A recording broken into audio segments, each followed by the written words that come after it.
Hello and welcome to another World Cup edition of the Dream Team Professor podcast. In this episode, we're going to look at the top players to target from the remaining semi-final fixtures, Argentina versus Croatia and France versus Morocco. We're going to do a quick preview of each fixture with the probable lineups and the current top point scorers from these teams, and then we're going to move on to a quick team update to show how my vlog team's doing.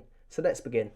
So at this point in the tournament and the game, the semi-finals, a lot of your strategy is going to depend on how many transfers you've got remaining, how many players are remaining in your squad, your position in your mini leagues, or your position in the overall rankings if you're having a really good time. So transfers remaining, obviously a lot of people now are really struggling for transfers. There's been a lot of surprises like Spain, Brazil and Portugal all going out to teams that you probably expected them to win against. So that's one thing to consider. If you've got a lot left, you've got a lot more freedom and a lot more choice. But if you're getting quite low, you might want to take a lot less risks or just choose one team to go with. So it just depends on how much you've got left. And players remaining in your squad as well. A lot of people are in a situation now where they've actually got less transfers remaining than the players they have eliminated in their squad. So that's one thing to consider as well. And then your position in the mini leagues and overall rankings. At this point, you might start to look at, if you're winning your mini leagues, you might start to look at blocking people below you, trying to predict what they do and counter it. Or if you're falling quite behind, maybe you're in second and third in a paid league and you might want to boost up there, you might want to start to take more risks. So these are all things that you might want to consider. So when talking about strategy, I also wanted to mention the third place playoff. So when the two semi-finals happen, the two losers from these games will play each other for the third place playoff. And I've read through the rules and it basically doesn't specify that this counts, but it basically says all World Cup fixtures between the start date and end date are eligible for point scoring. So the third place playoff is going to count for the point scoring. And I was under the impression that I might not want to consider these fixtures when planning my moves. But actually I wanted to, because the reason why I thought that was because I assumed that these teams would look to rest players and that the third place playoff probably wasn't that prestigious. But now as the tournament's gone on, and you see Croatia are there, Morocco are there, I think these are teams that probably will want to win that. And then when you look at France and Argentina as well, you've got Mbappe, Giroud, Messi, who are all up there for potentially winning the Golden Boot. So I have a feeling that if any of these teams do lose in the semi-final, say Argentina lose in the semi-final, and Messi's quite close to winning the Golden Boot, there's no way he's rested for that game. He is going to want to win the Golden Boot. So I'm looking at his third place fixture as almost like a second lifeline. I think that you could potentially get some points from this. And I've gone back and dug out the England versus Belgium third place playoff match that took place last World Cup. And I wanted to just have a look at the starting lineups for this game just to see how seriously either took it. Now it's hard to kind of remember what the best squad was at the time. But I mean, England have got Harry Kane playing, they've got Sterling, you've got Trippier there, Stones, Maguire, Pickford. It does look like a pretty strong lineup, or almost the first lineup. And then for Belgium, they've got Lukaku, De Bruyne, Hazard, Courtois in goal. So I'm going to go, it's a risk, but I'm going to go out there and say that I think that these teams could potentially go full strength, unless there's any injury concerns or risks that they might not want to take. So this again is something to consider when you're bringing in players from these semi-final games. There's a good chance that they might, even if they lose, go on to play another fixture. Starting with Argentina, I've got the who scored lineup in the top right corner, and this is quite interesting. So you've got Martinez in goal, Molina at right back, Romero, Otamendi, but then you've got Tagliafico at left back. Now this is because you've got Acuna and Montiel both suspended, so they were both booked in the group stages, and then they were both booked in the game against the Netherlands as well. So they're suspended for the next game. Actually, they're quite unlucky because after the quarter-final games take place, all of the yellow cards are completely reset again. But because they were booked in that Netherlands game, they both missed the next one. So Montiel and Acuna both suspended. So Tagliafico in at left back. That leaves really the best defensive options in my opinion as Molina at right back at 3.5 million. He's got 18 points in total, 1 goal and 1 assist. But I actually quite like Otamendi as an option. So 4 million is a little bit more expensive, but I think he's been Argentina's most solid defender throughout this tournament. He's almost had a 7 rating in every game. 6.9 against Saudi Arabia, where they lost, which was really unlucky for him. But then a 7 rating for every game up until the Netherlands game, where he got quite a low rating, but they did concede 2 goals in that one. But he's had a pretty good tournament. So Molina's on 18 and Otamendi's on 15. But really, the bit that surprised me about Otamendi is that I was kind of expecting Romero and Lisandro Martinez to be the starters for this tournament, but it's actually been Otamendi who's been the mainstay, and Romero and Lisandro just keep rotating. So back onto Emi Martinez then at 4 million, and you've got France and Argentina who are probably the favourites to go through, but I think Martinez is much more appealing than Hugo Lloris, for example. France haven't kept a clean sheet all tournament, and Martinez has been pretty impressive throughout, apart from that first game. And I really like him as an option. He's quite a confidence player. Having seen him at Arsenal and even playing for Argentina, he's one of these players that you really want on your side for a shootout. And after making those saves against Holland, he was so pumped up. He gave quite a strong interview afterwards as well. And he's one of these sort of confidence keepers, I do think that after this, he could potentially be on really good form going into these final few games. So I'm going to back him. And then also one thing to add is Livkovic from Croatia. He's had back-to-back penalty shootouts now, and he got star man in both of those games. So I'm wondering whether or not, if they do get another penalty shootout, if Martinez can make a couple saves in that, there's a chance that he could get star man. He hasn't so far, but that's pretty much because Messi stole the show in those games. So that covers the back line. Then you've got McAllister, Enzo Fernandez and De Paul in midfield. McAllister and Fernandez are both 2.5 and they've both been doing pretty well. But Enzo Fernandez has got a goal and an assist and he's on 13 points. So at 2.5, he's a good option to consider if you're looking for someone cheaper. You've got Alvarez, Messi and Di Maria up front, but I can't really see past Messi at 7.5 million. There's not many premium assets left. Mbappe and Messi are pretty much the only two. Messi's on 4 goals, 2 assists and 3 star man awards, and he's had a rating in every single game, challenging for Golden Boot.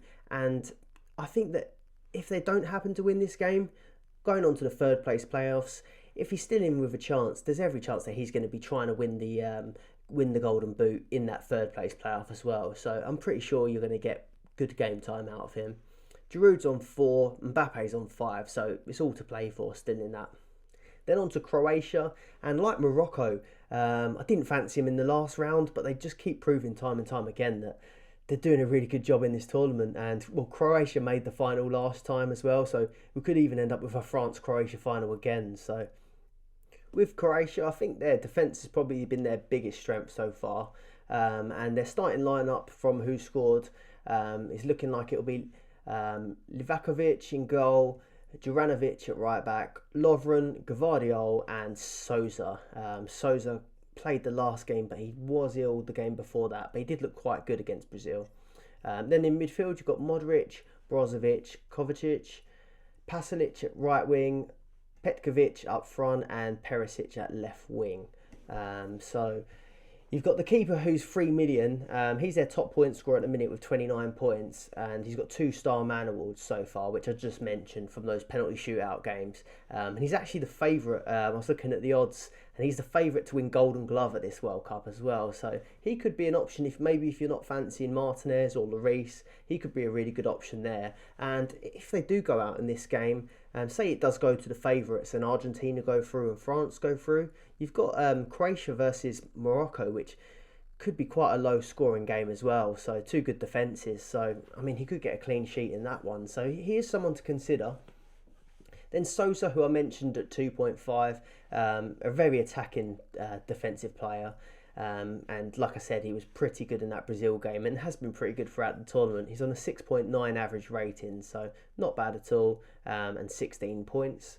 Then you've got Modric, who actually has been really disappointing. I keep tipping him along the way, but he's actually only got 5 points so far this tournament. Doesn't make their list of top point scorers, which is pretty much dominated by defenders actually. But 4.5 million, he has only got 5 points, but again, he's on all set pieces, and I feel like they could be due a penalty. So he is the penalty taker. You'll see a bit later, but I'm going to put him in my team. I just have a feeling he's going to get a penalty, and across these 2 fixtures, there's a very good chance that he gets a return. Then Perisic at 4 million, who I have had in a few teams. Quite expensive, but he plays in that left wing attacking role. 1 goal, 2 assists for him. And you've got Gvardiol and Lovren, 2 centre backs, who are not always that appealing really to choose. But Lovren's on 25 points, so that's pretty crazy, averaging 5 points a game. And then Gvardiol has been absolutely brilliant. He's only on 19 points, but he's been really impressive this tournament. So I'm not really liking the centre back options that much. I think with Sousa being 2.5, I think that makes a bit more sense. But still, the points don't really lie, and 25 points and 19 points are very good. Then on to France versus Morocco. France, who knocked us out of the World Cup in the last game. I think when I did the predictor, World Cup predictor in one of my earlier videos, I think France knocking out England was probably one of the only predictions I made that actually came true. So I jinxed us there, definitely. I didn't predict Morocco to get this far or Croatia to get this far as well. So a bit disappointed with that. But France have got Who Scored predicting that they'll have an unchanged lineup. So Lloris in goal, Koundé at right back, Varane, Upamecano and Hernandez as the defenders. Rabiot, Tchouaméni as the holding midfielders. Then you've got Griezmann, Dembele, Mbappe and Giroud. So unchanged potentially.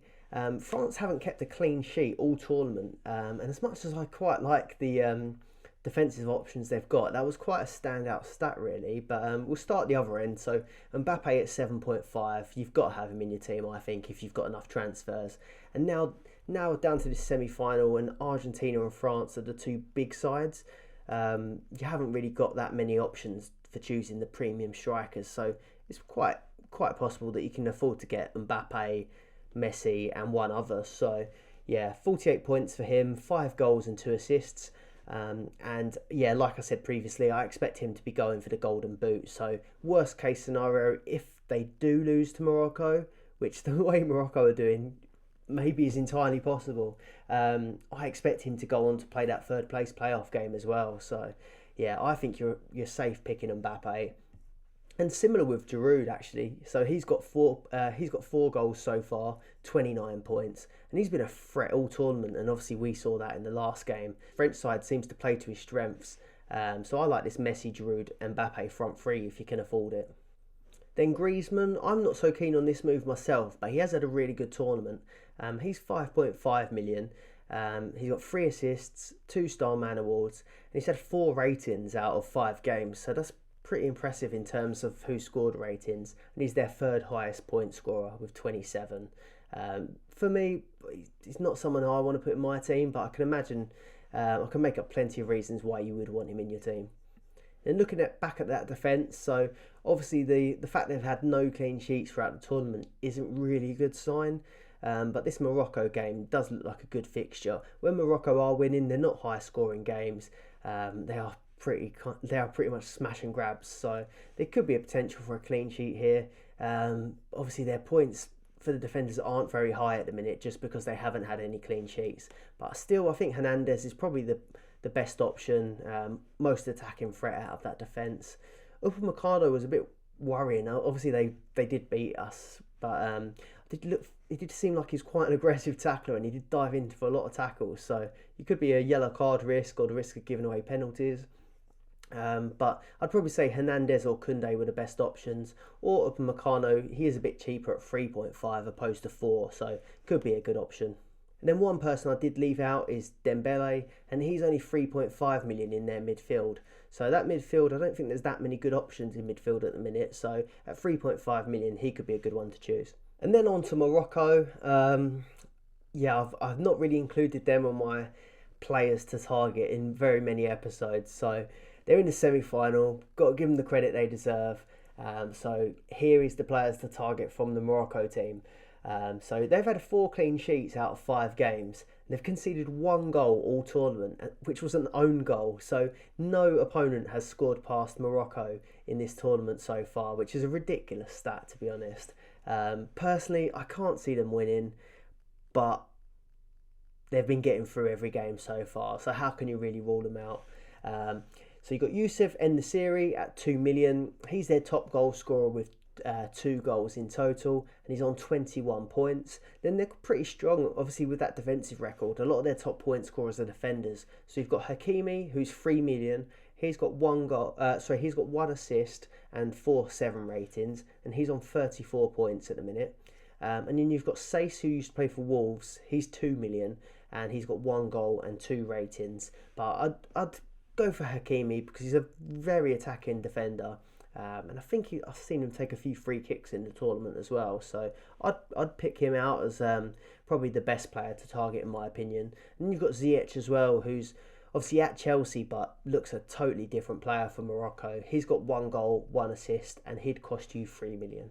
Again, I mentioned I don't expect them to be favourites in this game, but if they do get knocked out and the favourites go through, there's a good chance they face Croatia in the third place playoff. And you've seen their fans going crazy. I think they could potentially even go all out for that game. Rather than be a bit more defensive against some of the bigger sides, they might just want to give their fans like one last send-off and go a bit more attacking. So we'll see how that goes, but I definitely will consider bringing in maybe one player from this side. So then on to my vlog team update, and this team is looking very worse for wear. And I've seen a lot of other people's teams and they probably look fairly similar. With some of those big games happening and a lot of upsets, there's a lot of eliminated players in these teams. So I'll start with my current team before I make any changes. I've got Noppert in goal, who's just been eliminated. I've got Danilo and Militao. You'd have seen from previous episodes that I went pretty heavy on Brazil players, thinking they'd get through that Croatia game, and it was so gutting that last goal they conceded to take it to penalties. But anyway, I got Danilo that got eliminated and Militao.